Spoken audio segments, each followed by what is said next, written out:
మొత్తం ప్రపంచాన్నే పేదరికంలోకి నెట్టేస్తోంది కరోనా. కోట్లాది ఇళ్లలోని వంటింట్లో పొయ్యిల్లో పిల్లులు గొరకపెట్టి నిద్రపోతున్నాయి.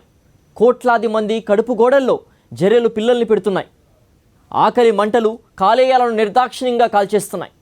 పేగు కాలిన వాసనలతో మురికివాడలు మూగరోదన వినిపిస్తున్నాయి. లక్షలాది ఇల్లు ఆదాయాలు కోల్పోయి వీధిన పడుతున్నాయి. ఒక్క భారతదేశంలోనే కరోనా మొదటి వేవ్ పాపం 23 కోట్ల మందిని నిరుపేదలుగా మార్చేసింది. ప్రపంచవ్యాప్తంగా 2030 నాటికి కొత్తగా 100 కోట్ల మంది గర్భదారిద్ర్యంలోకి జారిపోవడం ఖాయమని ఐక్యరాజ్య సమితి నివేదికలు హెచ్చరిస్తున్నాయి. బతుకులు చితుకుతున్నాయి. వాటిపైన ఇవాల్టి మ్యాక్సిన్ స్టోరీ. ఎవరూ బాగాలేరు, ఏ ఒక్కరూ సుఖంగా లేరు, ఏ ఇల్లు హాయిగా లేదు. మధ్యతరగతి వాళ్ళు కొత్తగా పేదల జాబితాలో చేరిపోతున్నారు. పేదవాళ్ళు మరింత పేదవాళ్ళుగా దిగజారిపోతున్నారు. నిరుపేదలు జీవోత్సవాల్లా మారిపోతున్నారు. ఊళ్లకు ఊళ్ళు దారిద్ర్యంలోకి జారిపోతున్నాయి. ఇళ్లకు ఇల్లు నరకాలకు నకళ్ళగా రూపు మార్చేసుకుంటున్నాయి. కరోనా విసిరిన పంజా దెబ్బకు ప్రపంచమే బాధగా మూలుగుతోంది. మళ్ళీ ఎప్పుడు కోలుకుంటామో కూడా చెప్పలేనంతటి విషాదంలో అందరూ కూరుకుపోతున్నారు. పరిస్థితి చాలా చాలా దుర్భరంగా, భయంకరంగా, భీకరంగా, యమఘోరంగా ఉంది. కర్కశ కరోనా, పరమ కర్కోటక పైశాచిక కరోనా, మానవాళిపై పగబట్టి వెంటాడి వేటాడి కాటేస్తున్న కరోనా జీవితాలను సజీవంగా కాల్చేసిన పాతకి. ప్రపంచ వ్యాప్తంగా అది చేసిన గాయాలకు కొదవలేదు. అది మిగిల్చిన విషాదాలకు అంతే లేదు. 100 ఏళ్లకోసారి ఓ మహమ్మారి మానవ జాతిని సర్వనాశనం చేయడానికి పేట్రేగిపోవడం చూస్తూనే ఉన్నాం. గత ఏడాది చైనాలో పురుడు పోసుకున్న తాజా పిశాచి కరోనా మొదటి వేవ్లోనే ప్రపంచాన్ని అతలాకుతలం చేసేసింది. కరోనా భయానికి వ్యవస్థలన్నీ స్తంభించిపోయాయి. వ్యాపారాలు లేవు, వ్యవహారాలు లేవు, చదువులు ఉద్యోగాలు లేవు, సుఖాలు లేవు, నవ్వుకోవడాలు లేవు, ఉపాధులు లేవు. కష్టాలు, కన్నీళ్లు, శాపాలు, పాపాలు తప్ప ఏమీ లేవు. ఏమీ చేయలేకపోవడం వల్లనే కోట్లాది మందికి జీవితాలు లేవు. జీతాలు, ఆదాయాలు లేవు కాబట్టి జీవితాలు లేవు. కరోనా కట్టడి పేరు చెప్పి లాక్డౌన్ పెట్టడంతో వ్యవస్థలన్నీ కుప్పకూలాయి. చేస్తున్న ఉద్యోగాలు పోవడంతో కోట్లాది కుటుంబాలకు ఆదాయాలు పోయాయి. మధ్యతరగతి జనం పేదలుగా జారిపోయారు. అప్పటిదాకా పేదలుగా ఉన్నవారు నిరుపేదలుగా దిగజారిపోయారు. ఇక నిరుపేద కూలీ నాలీలంతా జీవోత్సవాలైపోయారు. కరోనాకు ముందు ఒక్క పూట తిని రెండో పూట పస్తులుండే వాళ్ళు కరోనా తర్వాత ఒక్క పూటకి కూడా తిండికి మొహం వాచిపోయిన దుస్థితి. ఊళ్లకు ఊళ్ళు గర్భదారిద్ర్యంలోకి పడిపోయాయి. ఇళ్లకు ఇల్లు గాయాల వనాలుగా మిగిలిపోయాయి. వలస కూలీల నెత్తుటి పాదాలు జాతీయ రహదారులపై కశ్మీరీ నుండి కన్యాకుమారి వరకు ఆకలి చావుల ఎలీజీలు రాశాయి. 1000 కిలోమీటర్లు కాలి నడకనే తరలిపోయిన వలస కూలీల నెత్తుటితో మహాభారతం ఎర్రబారింది. ఆకలి కేకలు జాతీయ రహదారి వెంబడి నినాదాలు చేసుకుంటూ సాగిపోయాయి. వలస కూలీలను పాలకులు పట్టించుకోలేదు. తమకి ఎవ్వరూ లేరన్న భావన వలస కూలీల బాధను మరింతగా మండించింది. ఎవ్వరికీ ఏమీ కాకపోవడం కన్నా విషాదం ఏముంటుంది? ఇలాంటి కష్టాలు, కన్నీళ్లు పేరుకుపోయి కోట్లాది మంది జీవితాలు నరక కూపాలైపోయాయి. వీటన్నింటి కారణంగా ఆర్థిక వ్యవస్థే కుప్పకూలింది. గ్రామీణ భారతం బోరుమంది. మొదటి వేవ్ ప్రభావం ఎంత భయంకరంగా ఉందంటే ఒక్క భారతదేశంలోనే 23 కోట్ల మంది పేదరికంలోకి జారిపోయారు.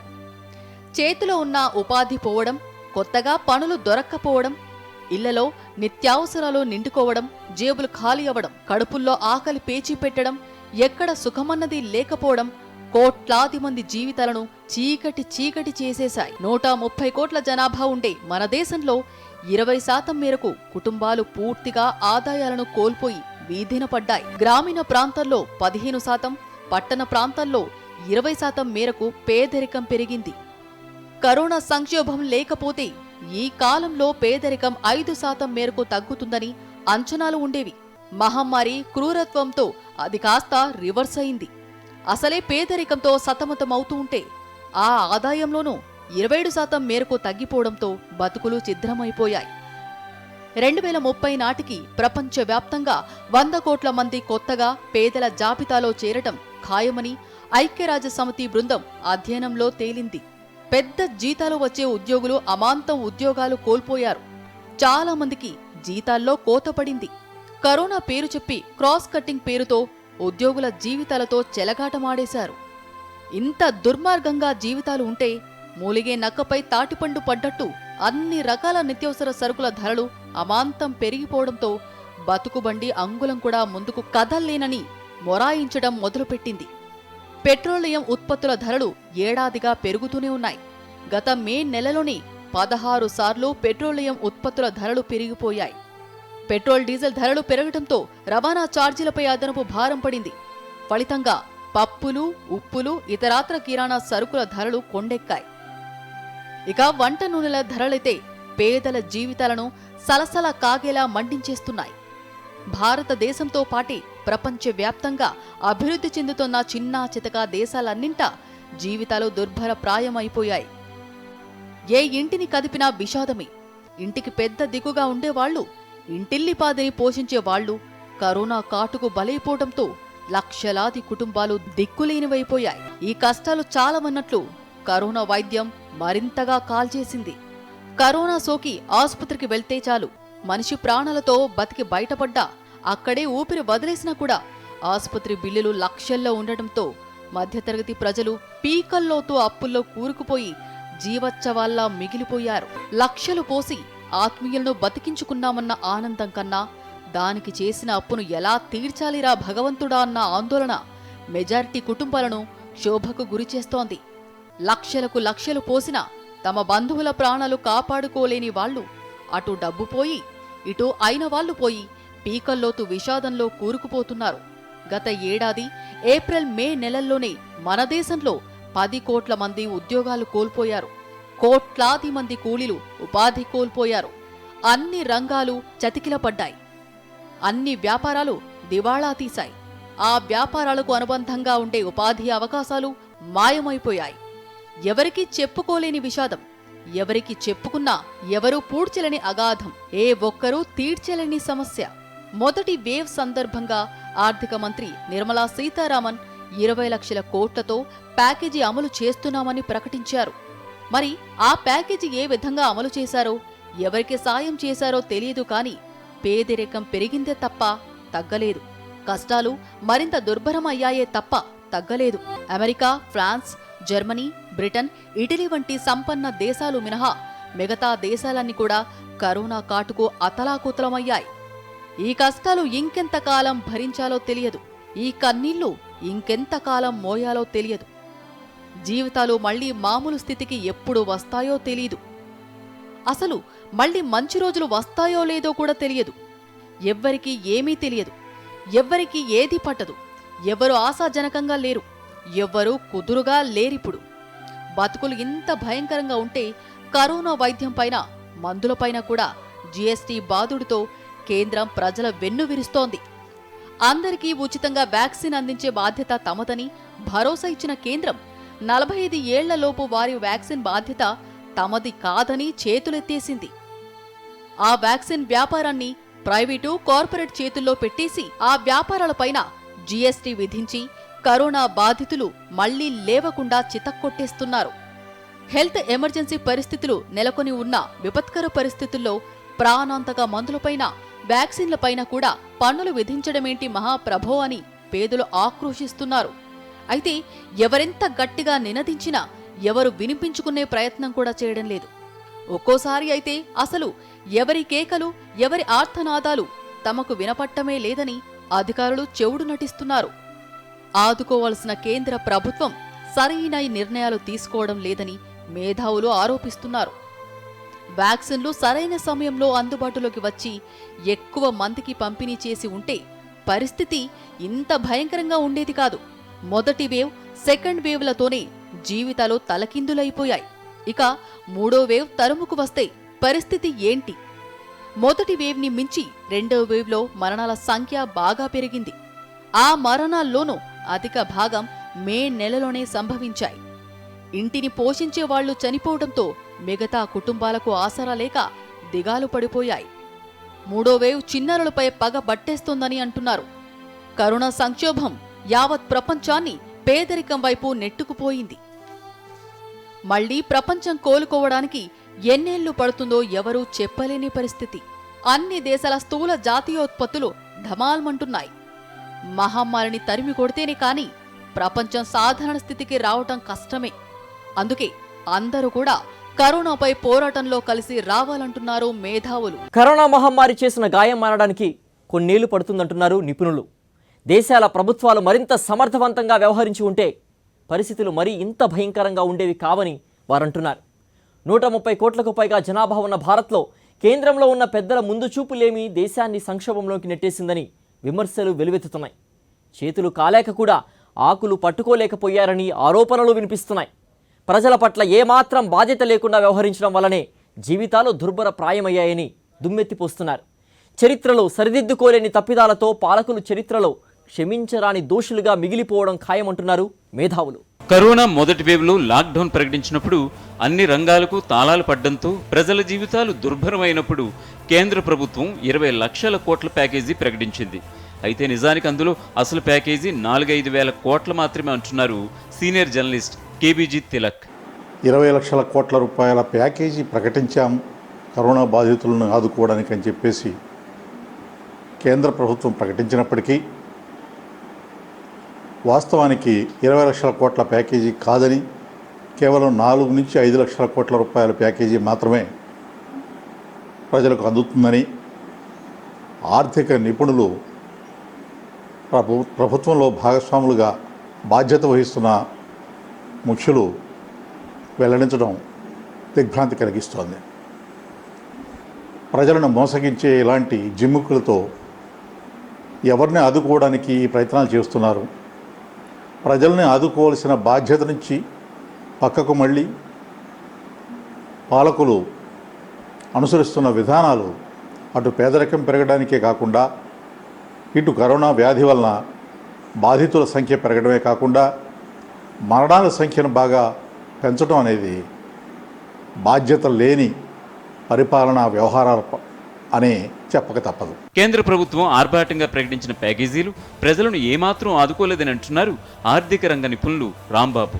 ఆత్మనిర్భర్ భారత్ ఏ విధంగానూ ప్రజలకు ఉపయోగపడలేదని ఆయన అంటున్నారు. ప్రభుత్వాలు చాలా ఆర్భాటంగా 20 లక్షల కోట్ల ప్యాకేజీలో బ్యాంకు ద్వారా రుణాలు ఇస్తాం, మేము ఈ రకమైనటువంటి సర్వీస్ ఎక్స్టెండ్ చేసాము, వారికి పప్పులు ఇచ్చినాము, వీరికి ఆయిల్ ఇచ్చాము, వీరికి బియ్యం ఇచ్చాము, గోధుమలు ఇచ్చాము అనే మాటతో మాటలు కోటలు దాటే తప్పిస్తే తాత్కాలికంగా ఎంతో కొంతమందికి ఆకలి ఆ రోజున తీరిని తప్పిస్తే వారి యొక్క జీవితాల్లో మాత్రం ఏ రకమైనటువంటి బాగుని మనం గమనించలేదు. అంచేత 20 లక్షల కోట్ల ప్యాకేజీలో ఆత్మ నిర్భర ప్యాకేజ్ అనేటటువంటిది ఒక చాలా పెద్ద ఎత్తులో దాన్ని పబ్లిసైజ్ చేసుకున్నారు. అది ఆత్మ నిర్భర కాకుండా ఆత్మ దౌర్భాగ్యం కింద ఏ రకంగా కూడా ప్రజలకు సేవ చేయకపోవటం మనం గమనించాం, ప్రజలకు ఉపయోగపడకపోవడం గమనించాం. సో ఈ పరిస్థితుల్లో అసలే అతలాకుతలంగా ఉన్నటువంటి ఈ నేపథ్యంలో ప్రభుత్వం డిక్లేర్ చేసినటువంటి ఏ రకమైన ప్యాకేజీ ప్రజలకు చేరనటువంటి నేపథ్యంలో పెట్రోల్ ధరలు పెంచుకుంటూ వెళ్ళారు.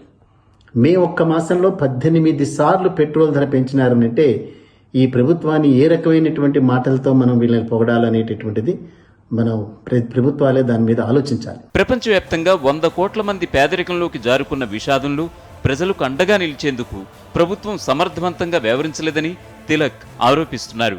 కరోనా లాక్డౌన్ సమయంలో పేదరికం పెరిగింది. ప్రపంచవ్యాప్తంగా 100 కోట్ల మంది పేదరికంలోకి జారుకుంటున్నారని అంచనాలు బయటకు వచ్చాయి. భారతదేశంలో కూడా 20% మంది ప్రజలు పేదరికంలోకి జారిపోయారు, ఆదాయాలు పడిపోయినాయి అని చెప్పేసి అధ్యయనాలు బయటకు వచ్చాయి. ఎంత బయటకు వచ్చినప్పటికి కూడా ఈ పేద ప్రజలను ఆదుకోవడానికి కానీ బాధితులను ఆదుకోవడానికి కానీ కరోనా లాక్డౌన్ వలన ఉపాధి లేక జీవనానికి అవసరమైన పదార్థాలు కొనుక్కునే కొనుగోలు శక్తి పడిపోయి ప్రజలు అల్లాడుతుంటే తీరిగ్గా నిర్లక్ష్యంగా వ్యవహరించిన తీరు క్షమార్హం కానిది. ప్రజలు అసలే నరకేతన పడుతూ ఉంటే ఆదుకోవాల్సిన ప్రభుత్వం ఆ పని చేయకపోగా పెట్రోలియం ఉత్పత్తుల ధరలను విపరీతంగా పెంచేసి ప్రజల వెన్ను విరిచిందని రాంబాబు అంటున్నారు. ఆ పరిస్థితుల్లో పెట్రోల్ ధరలు పెంచడం, ఆ పరిస్థితుల్లో ఈవెన్ మందులు లాంటి నిత్యావసరమైనటువంటి వస్తువులు అవసరాల మీద కూడా జిఎస్టీలు బాధటం. సో జిఎస్టీ అనేటటువంటిది పెనుభారంగా పరిణమించేటట్టు అన్ని వస్తువుల మీద ట్యాక్సులు పెంచటం.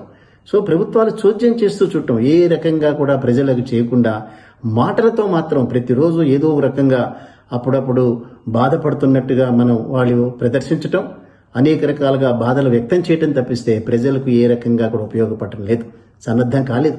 సెకండ్ వేవ్ అయితే ఊహించలేదు. సెకండ్ వేవ్ కంటే ముందు ప్రధానమంత్రి స్థాయిలో వ్యక్తులు, నీతి ఆయోగ్ స్థాయిలో వ్యక్తులు మనం కరోనాని కంట్రోల్ చేసినటువంటి విధానం చూసి ప్రపంచమే నివ్వెరపోతోందనేటటువంటి అసత్యాలు మాట్లాడినారు. చివరికి ఒక్కటేసారి కరోనా సెకండ్ వేవ్ విజృంభించిన తర్వాత హాస్పిటల్లో బెడ్స్ లేవు, ఆక్సిజన్ లేక జనాలు చనిపోవటం మనం చూసాం. ఏ రకమైనటువంటి ఏర్పాట్లు చేయనటువంటి మొట్టమొదటి ప్రభుత్వంగా ఈ ప్రభుత్వం. ఇంతటి కరోనా సంక్షోభంలోనూ కోట్లాది మంది ప్రజలు పేదరికంలోకి జారిపోయారు. ప్రభుత్వ స్థూల జాతీయోత్పత్తి పడిపోయింది. కానీ కొందరు సంపన్నులు మాత్రం మరింత ధనవంతులుగా ఎదిగారు. ఈ మాయ ఏమిటో అర్థం కావడం లేదంటున్నారు మేధావులు. కేంద్ర ప్రభుత్వం అనుసరిస్తున్న విధానాల వలన భారతదేశంలో పేదరికం పెరగడం అనేది ఒక సమస్య కాగా, కుబేరుల ఆస్తులు మాత్రం పెరగడం కరోనా సమయంలో ఆశ్చర్యకరమైన పరిణామం. లాక్డౌన్ వలన భారతదేశంలో 23 కోట్ల మంది పేదరికంలోకి జారిపోయారనే అధ్యయనాలు బయటకు వస్తే, భారీగా ఆస్తులు పోగేసుకుని ఉన్నటువంటి వారి ఆస్తులు మరింతగా పెరగడం, ఏ రకంగా పెరిగాయి, కరోనా లాక్డౌన్ సమయంలో వాళ్ళ ఆస్తులు పెరగడానికి కారణం ఏంటనేది ఒక ప్రశ్న. అన్ని వైపుల నుంచి కష్టాలు చుట్టుముట్టేసి ముప్పేట దాడి చేస్తున్న తరుణంలో వ్యాక్సిన్లతోనూ కేంద్ర ప్రభుత్వం వ్యాపారం చేయడం దుర్మార్గం అంటున్నారు ఆర్థిక రంగ నిపుణులు. 6 కోట్ల కంటే మించి ఉత్పత్తి చేయలేని సామర్థ్యం ఉన్నటువంటి సీరం ఇన్స్టిట్యూట్ ఒక పక్కన, 90 లక్షల కంటే సామర్థ్యం లేనటువంటి భారత్ బయోటెక్ ఒక పక్కన, ఇంక్రీజ్ చేయడానికి ఏ రకమైనటువంటి మెకానిజం ఆలోచన లేకపోవటం. సో ఈ నేపథ్యంలో వ్యాక్సిన్ ఉత్పత్తి చేయలేక 45 సంవత్సరాలు పైబడినటువంటి వ్యక్తులకే వ్యాక్సినేషన్ ఇవ్వలేనటువంటి నేపథ్యంలో 18 నుంచి 45 సంవత్సరాల వాళ్ళు కూడా ఆర్భాటంగా డిక్లేర్ చేశారు. వ్యాక్సిన్ మీద ధరలు పెంచేశారు. సో కేంద్ర ప్రభుత్వానికి ఒక రేటు, రాష్ట్ర ప్రభుత్వాలకు మరొక రేటు, హాస్పిటల్స్కి మరొక రేటు. ఇవన్నీ బ్లాక్ మార్కెట్ చేయడానికి కేంద్ర ప్రభుత్వ విధానాలు పనికొచ్చినాయి తప్పిస్తే ప్రజలకు ఉపయోగపడేటట్టుగా ఏ రకంగా చేయలేదు. సో సౌకర్యాలు కల్పించడంలో కేంద్ర ప్రభుత్వం విఫలమైంది. అదే రకంగా కనీసం తిండి గింజలు ఏర్పాటు చేయడంలో కానీ, ఆహారం విషయంలో అల్పాదాయ వర్గాలకి వెన్నుదన్నుగా ఉండటంలో కేంద్ర ప్రభుత్వం ఫెయిల్ అయింది. వ్యాక్సిన్ సప్లై చేయడంలో ఫెయిల్ అయినారు. అదే రకంగా రాష్ట్రాల్ని ఆదుకోవడంలో ఫెయిల్ అయినారు. కోట్లాది మంది పేదరికంలోకి జారిపోవడం అంటే దేశ ఆర్థిక పరిస్థితి పరమ అధ్వాన్నంగా దిగజారిపోయిందన్నమాటే. అయితే కేంద్రం మాత్రం జీఎస్టీ వసూళ్లను చూపించి దేశం ఆర్థికంగా వెలిగిపోతుందని చెప్పుకుంటుందని నిపుణులు దుయ్యపడుతున్నారు.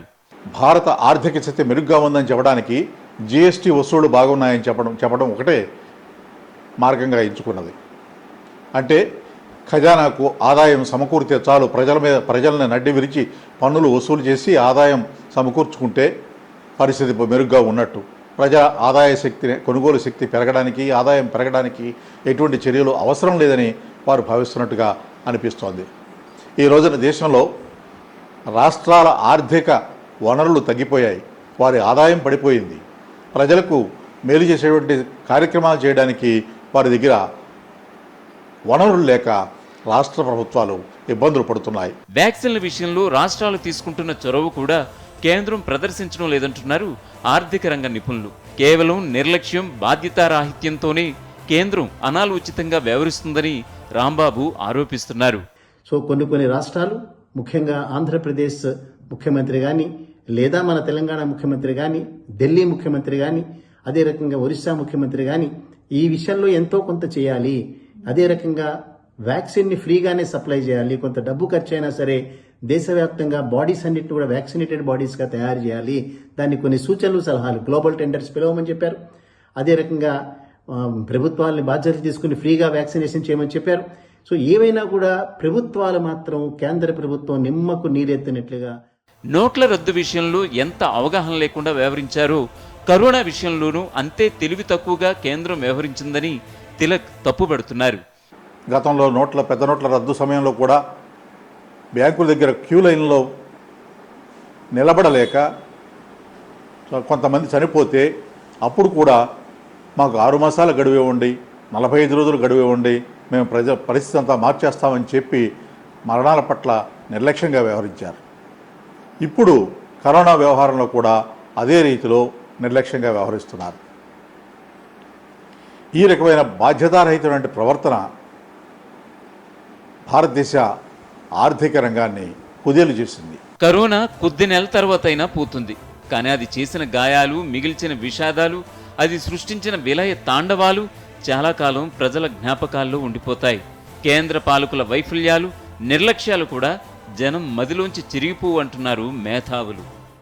కరోనాయే కాదు, ఏ మహమ్మారి అయినా విషాదాలని ఆవిష్కరిస్తాయి. విషయం అది కాదు. కరోనా కన్నా కూడా ఏలిన వారి నిర్లక్ష్యాలు, అనాలోచిత విధానాలు, అవగాహన లేని నిర్ణయాలు ప్రజల జీవితాలను నరక కూపాలుగా మార్చేయడమే అతి పెద్ద విషాదం. అంతకు మించిన దుర్మార్గం, అది మామూలు దుర్మార్గం కాదు. తరాల తరబడి క్షమించలేని నేరం, భరించలేని ఘోరం, మానవాళి పాలిట శాపం. కరోనా కొంతకాలం వేధించి వెళ్ళిపోతుంది, కానీ కరోనాతో పాటు పాలకుల చేతగానితనం మాత్రం చాలా ఏళ్ళు కళ్ల ముందు గాయాలను గుర్తు చేస్తూ వ్యవస్థలను వెక్కిరిస్తూనే ఉంటుంది. ఇది వాల్ట్ మ్యాగ్జిన్ స్టోరీ. మరో ఇంట్రెస్టింగ్ టాపిక్తో మళ్ళీ కలుద్దాం. అంతవరకు స్టే ట్యూన్ టు సాక్షి.